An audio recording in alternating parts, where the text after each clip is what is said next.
এর অবস্থা খারাপ হয়ে গেছে। গ্রামের বেশিরভাগ ঘরবাড়ি বর্ষার জলে তলিয়ে গেছে।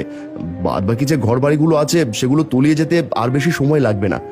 আপনার বাড়িটা তো অনেক উঁচু। আপনি যদি গ্রামের মানুষদের আপনার আঙিনায় থাকার জন্য একটু জায়গা দিতেন তাহলে সবার ভালো হতো। হ্যাঁ জমিদার বাবু, এই বিপদের সময় আপনি আমাদের শেষ ভরসা। ভরসা?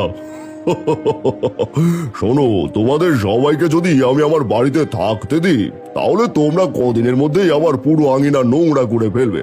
তাছাড়া যখন কোনো খাবার পাবে না তখন তোমাদের খাবারের ব্যবস্থা করে দিতে বলবে। বাঙালি কেমন জানোই তো, খেতে দিলে শুতে চাই। তাই আমি তোমাদের কাউকে আমার বাড়িতে বাড়ির আঙিনায় থাকতে দেব না। বাবু, এই সময় যদি আপনি আমাদের পাশে না দাঁড়ান তাহলে আমরা সবাই মরেই যাব।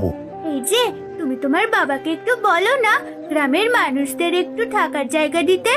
শোনো, আমার বাবা ঠিকই বলেছে, তোমাদের মতো গরিবেরা আমাদের আঙিনায় থাকলে সবকিছু নোংরা করে ফেলবে। শুনলে তো সবাই, এবার যার যার মতো বাড়ি চলে যাও। আমি তোমাদের কোনো সাহায্য করতে পারবো না।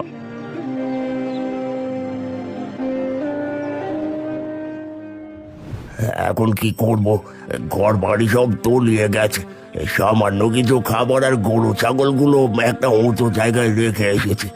যেতে যেতে হয়তো সেখানটাও তলিয়ে যাবে। এই ঠিকই বলেছেন কাকা, আমাদের আর বাঁচার কোনো আশাই রইলো না। এই জমিদার বাবু আমাদের সামান্য থাকার জায়গাটুকু দিল না। বাবা, আমার একটা বুদ্ধি আছে, তোমরা যদি শোনো তাহলে সবাই এই বর্ষার জলের হাত থেকে বাঁচতে পারবে। তুই এই সময় আর গ্রামের মানুষকে হতাশ করিস না, একটু চুপ থাক, সবাইকে ভাবতে দে এখন কি করা যায়। এই মেয়েটা বলতে চাইছে, বলতে দাও না। তোমার মেয়েটা তো এমনিতেই অনেক বুদ্ধিমান, ওর বুদ্ধি তো কাজেও লাগতে পারে। বল মা বল। আচ্ছা